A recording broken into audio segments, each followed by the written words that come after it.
그러면 우리 김홍신 대표님, 지금 우리 김주호 대변인께서도 상당한 지금 국민의힘 내지는 한동훈 위기론을 얘기해 주셨고, 박지원 대표님, 박지원 의원님도 뭐 간동훈이다 이런 얘기를 막 하시던데, 우리 김홍신 부대표님 보시기에는 한동훈 대표의 이 위기, 이거 극복할 수 있다고 보십니까? 아니면 더 떨어질 걸로 보십니까?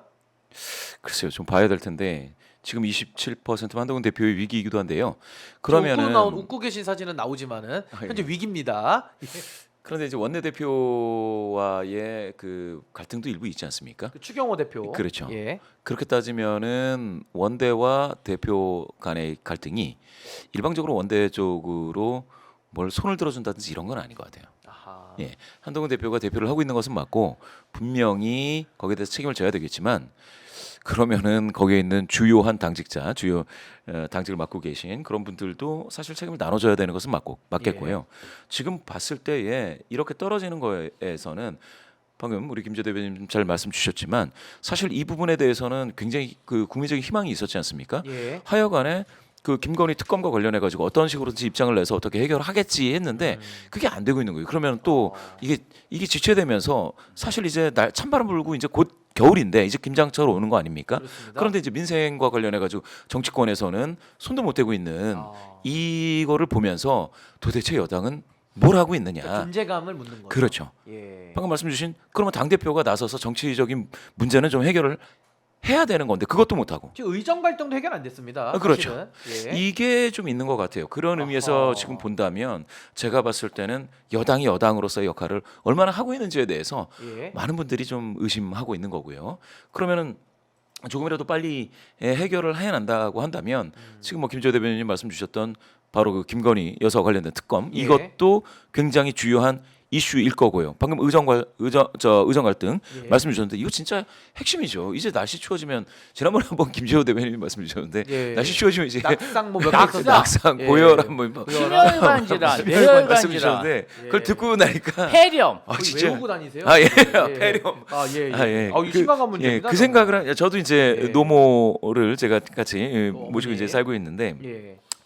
어머님과 관련해서 항상 그 낙상과 관련해서도 말씀을 드립니다. 예. 그러면 지금 의정 갈등이라고 하는 것은 이거는 정말 정치권에서 이렇게 얘기는 하고 있지만 예. 이 중산층 서민 이분들은 정말 목숨이 달린 일이잖아요. 일입니다, 목숨이 달린 일. 정말. 예. 그런 걸로 봤을 때 예. 여기에 대한 문제 해결 능력을 예. 아니 대표를 따로 뽑아놨으면 새로 뽑아놨으면 예. 이젠 보여줄 때가 됐는데 보여주지 못하고 있다. 앞으로는 보여줄 수 있을까요? 그러니까 제 생각에는 네. 대표가 그 원외 대표라는 게 하나가 있지 않습니까? 그리고 자체적으로 세력이 없잖아요. 없죠. 그러면 뭔가 당원 중심으로 가서 당원 대회를 한다든지 뭐 이런 것도 좀 필요할 텐데 그런 움직임이 전혀 없어요. 뭐냐면은 예.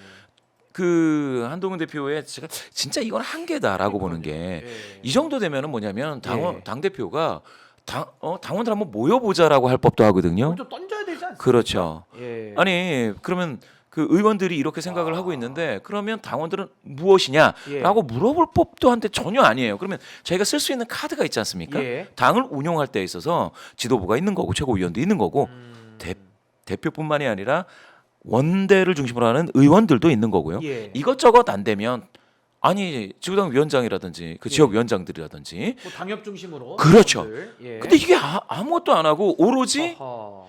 독대를 하느냐 마느냐 대통령과 생중계하냐 마냐. 예. 예. 그 뭐 그런 거. 이 정도 수준에서는 이게 정치가 아하. 노련하지가 않아요. 아. 제가 생각했을 때는 노련하지 않다. 노련하지 않아요. 누구 하나 만약에 한동훈 대표를 뭐 보좌하고 예. 있는 누군가가 그러면 제가 당원들을 한번 모이라고 해보겠습니다. 어허. 하다못해 치킨 모임 한번 해보겠습니다. 아. 이런 거 있을 법하잖아요. 그렇죠. 저는 그걸 한 번도 못 봤어요. 이러면은 두 가지죠. 국민의힘은 당의 골간이 되는 근간이 지금 살짝 그 작동이 잘 안 되고 있는 건가? 뭐 어떤 이유에서건 그죠? 아니 근데 지금 우리 대표님 말씀하신 이 논란이 예, 예. 실제로도 당원 게시판 논란으로 이어붙고 있거든요. 근데 그것도 이건 예. 누가 썼느냐, 마느냐, 예. 동명이인이네, 아니네, 당에서 조사를 한다, 안 어. 한다. 이런 수준이면 이거는 그냥 위에서의 계파 간의 갈등이 노출됐다라고 봐야지. 야, 예. 이게 당원들의 어떤 도도한 흐름, 예. 그걸 통해서 그러면 국민의힘도 건강한 당원 중심의 정당이구나. 이런 뭐 그런 것들을 보여줘야 되는데 어. 지금은 없어요. 아직까지는. 각이 쓰는 게 없다. 없어요. 각 쓰는 게 없다. 아니 그건 하나 어떻게 보세요? 지금 윤석열 대통령하고 한동훈 대표 약간 좀 화해 무드로 지금 한동훈 대표 쪽에서 약간의 좀 뭐랄까요 밝은 제스처? 그러니까 좀 대통령 보면은 공항에서도 좀 웃고 이게 좀 모르겠어요. 이제 영부인하고 같이 안 가니까 웃음이 자기도 모르게 나는지 모르지만은 상당히 그래도 윤석열 대통령과 지금은 각을 안 세우는 쪽으로 과거에 원희룡 대표 후보가 지녔던 그 스탠스로 지금 한동훈 대표 돌아간 느낌인데 이거 한동훈 대표한테 굉장히 안 좋은 영향 있지 않을까요? 어떻게 보십니까? 일단 봐야 됩니다. 한동훈 대표가 1차적으로 이번에 자기가 이제 제시했던 거 네. 특감이라든지 아니면은 대외활동 김건희 여사 대외활동 중단 요것과 관련해서 받아들여졌다라고 해서 이번 스테이지에서는 이 정도 됐으니까 가서 웃으면서 악수하고 뭐 인사드리고 뭐 한다. 거기까지는 가능한데 방금 말씀 주신 것처럼 네. 그런데 근본적으로 그러면 한동훈 대표의 역할은 이 정도인지 미래 권력이라고 한다면 거기에서 한 발짝 더 나갈지 예. 아니면은 과거에 폴더 인사 했던 그 스탠스 그대로를 가져가면서 마치 당 대표가 한 명의 참모인 것처럼 아하. 되는 정도에서 그칠 것인지. 옛날 그 검찰 시절 떠올리게. 그죠? 그렇죠. 대검의 예, 부장 예. 뭐 이런 관계. 예, 그래서 일단 아하. 마치 국정 서브 파트너, 하위 파트너 정도에서 멈출 것인지는 지켜봐야 됩니다. 그런데 방금 말씀 주신 것처럼 신변 선생님 말씀 주신 것처럼 만약에 자기 정치를 크게 가져가려고 하면 예. 그 다음에는 뭐가 나오는지를 지켜봐야죠. 음, 그 다음에는 이제 어떤 움직임이 갈 것인지. 다음 승부수. 예, 예. 아하. 우리 김홍시 대표님께서도 다음 승부수까지는 좀 지켜봐야 된다 말씀하셨는데 우리 김지호 대변인님 지금 한동훈 대표의 전략은 이제 금투세 같은 경우도 이제 민주당이 정리를 해서 이제 각이 안 서니까 또 다시 2조 심판론 하면서 이재명 대표 뭐 재판 생중계하자 또 이러고 있거든요. 지금 당원 게시판 때문에 또 한동훈 대표가 수세에 몰리다 보니까 이제 총구를 민주당으로 또 향해 가지고 한번 좀 이거를 극복해 보겠다 이런 전략 같은데 요거 좀 다음 주까지 통할 수 있을까요? 어떻게 보세요? 아니 이제 뭐 한동훈 대표? 계속 대통령실하고 각을 세우면 예. 여권 자체가 공멸이라는 인식이 있다 보니까 잠시 휴전을 한 것처럼 보이고요. 어허. 휴전 상황에서도 게시판 논란이라든지 네. 아니 저는 사실 좀 이해가 안 되는 게 본인과 본인 가족들 이름으로 그런 글이 써져 있으면 그거 밝히면 될 거 아닙니까 누군지? 그거 금방 밝힙니다. 아니, 당은 정보를 다 갖고 있어요. 당은.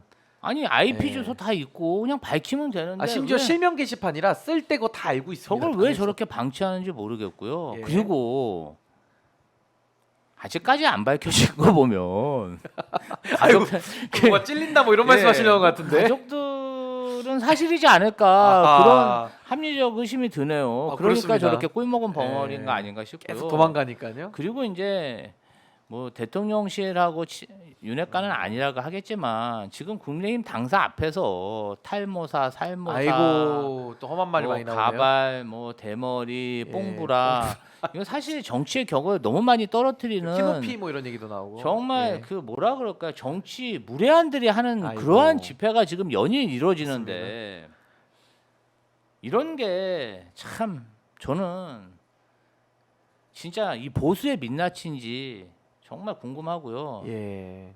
그래도 국민의힘을 지지하시는 분들이 저렇게 많으니 좀 의아하긴 합니다. 지금 보수의 격을 완전히 떨어뜨리는 예. 그런 행보를 보이고 있는데 어떻게 대권 후보 지지율이 잘 나오며 국민의힘 지지율이 어떻게 민주당을 압도하겠습니까? 예. 사실 제가 정말 철들고 신문 읽을 수 있는 나이가 된 이후로 예. 이렇게 저질적인 정권과 정부 여당은 처음 봅니다. 아마 이것은 보수에서도 인정을 할 거예요. 아, 좀 인정하죠. 너무 예. 격이 떨어지잖아요. 그래도 예. 보수는 좀 합리적이고 전문가 실력이 있다. 이런 게 우리가 갖고 있는 환상인데 예. 지금 저분들이 하는 걸 보면요. 진짜 대한민국 국민으로서 아유 저런 정당이 집권하고 있다는 게 참 창피하다. 예. 이런 생각뿐이 안 들어요. 그리고 뭐 맨날 할 줄 아는 거는 이재명 범죄자, 이재명을 감옥으로 아니 이재명 대표를 감옥으로 보낸다고 본인들이 살 수 있을 거라고 생각합니까?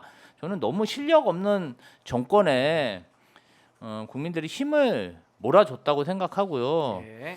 그래서 보수의 희망이 없다. 저는 희망이 이렇게 없다. 진단합니다. 보수의 종말이다 아마 그런 진단이신 것 같은데 우리 부 대표님 보실 때 한동훈 대표 앞으로 좀 활로를 찾아낼 수 있을까요 이분이? 어떻게 좀 전망하십니까? 글쎄요. 그러니까 이게 예. 제가 생각할 때는 약간 이제 저강도 전쟁 비슷한 거지 않습니까? 미래 권력으로서 저희가 이제 떠오를 때. 그런데 지금 곳곳에서 요거 한번 보시면 될 네, 텐데. 한번 자료 보여주시죠. 요거는 조원 CNI가 조사를 했고 스트레이트 뉴스가 진행을 했습니다. 11월 9일부터 10일, 11일 3일 동안 2,000명 조사를 했습니다. 무선 ARS 방식이고요. 예. 네, 조원 CNI 조사 예, 예. 보겠습니다. 여기서 제가 봤을 때 여기 ARS 조사니까 상당히 그 저것도 나오죠. 그 보수이신 분들 예. 나올 법도 한데요. 여기 봤을 때 아하. 차기 대권 주자 적합도에서 차기 주자. 이재명 대표가 46.9입니다. 아니 저기 몇 배 차입니까? 한동훈 대표가 와. 17입니다. 거의 한 2.5배. 예, 2.5배 거의 이제 차이 나네요. 29.9% 포인트 격차니까 30% 포인트 어허. 격차가 나죠. 나머지 보수에서 홍준표, 오세훈, 김동연, 원희룡, 김동연은 이제 김동연은, 빠지고, 네, 예, 민주당이고요. 원희룡, 이준석, 안철수인데 이분들 다 합쳐봤자 한 35.5. 예. 그러니까 한동훈까지 다 합쳐봤자 이재명 대표하고 차이가 있어요. 어허. 두 자릿수 격차가 납니다. 그렇게 따지면은 지금 ARS 조사에서 이와 같은 현상이 드러난다라고 하면 한동훈 대표가 그러니까 저강도 전쟁 비슷하게 해서 예. 약간 국정의 서브 파트너 사실은 의견을 취합해서 대통령이 그 다른 참모들의 말을 잘 안 들으니 내가 가서 좀 설득해 보겠다라는 정도이지 않습니까? 예. 이게 과연 어허. 한동훈 대표 입장에서는 다음 권력을 준비하는 과정인지는 생각해 봐야 되고요. 또 다른 측면에서 방금 보수가 김조 대변인님 예. 보수가 지금 굉장히 좀 국민적인 어떤 눈높이에 맞추고 있지 못하다라고 했는데 이 현상을 보시면은 이번 보수 정부는 또 이번 보수 정당인 국민의힘의 이번 지도부는 다음 권력을 만드는 데는 예. 쉽지가 않겠다. 아, 매우 어렵다. 이 현상만 토양 보면 자체가 통계적으로 예, 예. 토양적으로. 예. 오늘 아하. 그 여론조사는 전부 다 그 중앙선거론서 심의위원회 홈페이지를 참조하시면 됩니다. 그러면은 제가 이제 마지막 질문을 두 분께 다 공의 드리고 이제 마치려고 하는데 다음 주에 조사 또 나오죠. 예, 예. 갤럽에 대해서. 예. 그럼 윤석열 대통령과 이제 한동훈 대표 좀 나눠서 말씀해 주시면 좋겠는 게 올라갈 걸로 보십니까? 좀 어떤 요인들 속에서 좀 예상을 좀 하시는지 좀 조심스러우시겠지만 경향성만 좀 설명을 좀 해주시죠. 그게 이제 오늘 그 이재명 대표 재판 결과에 따른 영향이 있을 거거든요. 예. 이게 재판 결과가 어떤 방향으로 되던 간에 제가 봤을 때 민주당을 지지하시는 분들의 약간 응집도가 높아질 확률이 있습니다. 그러니까 오늘 결과 이후에요. 예, 유죄건 어허. 무죄건. 예. 그렇게 되면 어떻게 되냐면 여론에서는 민주당이 올라갈 가능성이 일부 있습니다. 오히려 결집하니까요. 예, 예. 그게 이제 유죄 무죄를 떠나서 그렇게 따졌을 때의 대통령 긍정률은 사실상 100%의 상관관계는 가지고 있지 않아요. 예. 상관관계 뚜렷하지는 않습니다. 다만 거기서 대통령과 관련된 게 외교에서 그 화려한 무대에서 이게 잘 안 풀린다던가 아니면 조금 뭔가 좀 약간 모습이 외교 무대에서 되게 원래 외교 무대 화려하지 않습니까? 예. 그게 약간 좀 그 근심에 있는 얼굴이 나온다든가 이러면은 제가 생각할 땐 전반적으로 조정이 될 수가 있어서 아. 제가 봤을 땐 더불어민주당이 올라갈 가능성 하나와 그다음에 대통령 긍정률이 한 번 더 뛰지는 않을 가능성, 그러니까 더 올라가긴 힘들. 더 올라가지는 않을 올라가기 가능성, 힘들다는 이 거죠? 두 가지를 점칠 수 있습니다. 아, 우리 김지호 대변인은 대통령과 한동훈 대표를 중심으로 한 국민의힘 이런 지지율 변화 예상을 좀 어떻게 보십니까? 아니 뭐 지금 조금 반등한 거지. 저는 하락 추세라고 보고요. 사실은 윤석열 대통령의 그런 음성 녹취가 나왔을 때 명태균 씨야 예, 10월 30일이죠. 이미 국정 운영을 담보할 그런 동력을 잃었습니다. 에너지가 없고 지금은 살아도 사는 게 아닌 미라, 좀비 그런 정치를 하고 있는데 미라 정치, 좀비 정치. 예, 좀비가 잠깐 기력이 좋아져서 예, 그 좀비는 뛰어봐야 좀비죠. 예, 얼마나 뛰겠습니까? 예. 뭐 해봐야 사람들이 손가락질하고 아, 좀 언제 내려왔으면 스스로 내려오면 안 될까? 예. 어? 이런 생각을 다 하고 있는데 본인은 아주 그냥 골프 치면서 혈기왕성하게 활동을 하고 있어요. 내가 왜 그만둬야 되나? 아. 물론 본인들이 아직도 추구해야 할 사적 이익이 많겠죠. 예. 동창들한테 공직을 약탈해가지고 그냥 전리품처럼 나눠줘야 되고 예. 김건희 여사 사업 파트너들에게 사업거리도 알선해줘야 되고 뭐 그런 거 사인이면 이해할 수 있습니다. 그런데 우리나라 분단 국가의 대한민국이면 예. 윤석열 대통령님 그러면 안 됩니다. 우리는 중국, 러시아, 일본 언제 전쟁이 터질지 모르는 예. 그런 나라에 살고 있습니다. 당신 같은 사람이 대통령 돼서 그렇게 사익을 추구할 만큼 여유가 없는 나라입니다. 예. 스스로 결단해 주셨으면 좋겠습니다. 예, 아유 또 아주 일침을 따끔하게 놓아 주셨는데요. 아무래도 우리 김봉신 대표님 또 우리 김지호 대변인 말씀대로 아마 오늘 이재명 대표에 대한 1심 선고 결과와 또 이제 다음 주도 되면 이제 오늘 명태균 구속이 됐기 때문에 또 어떤 내용들이 또 공천개입 관련해서 또 쏟아져 나올지 아마 그 부분까지도 더 봐야 될 것 같고요. 또 특히나 내일 또 거리에 많은 시민분들이 나오셔가지고 윤석열 정권에 대한 규탄과 퇴진 아마 이 부분을 목소리를 높이실 거기 때문에 아마 이런 부분들이 다음 주 우리 여론조사에는 어떻게 반영될지 저희가 오마이뉴스 신인규의 핫스팟에서 계속 저희가 쫓아가도록 하겠습니다. 김봉신 부대표님 한 주도 또 여론 잘 체크해 주시고요. 예. 다음 주에 또 뵙도록 하겠습니다. 예, 감사합니다. 그리고 지금까지 우리 김지호 대변인님 감사드립니다. 감사합니다. 네, 신인규의 핫스팟 다음 주 금요일에 또 찾아오겠습니다. 지금까지 시청해 주신 분들께 대단히 감사합니다. 다음 주에 뵙겠습니다.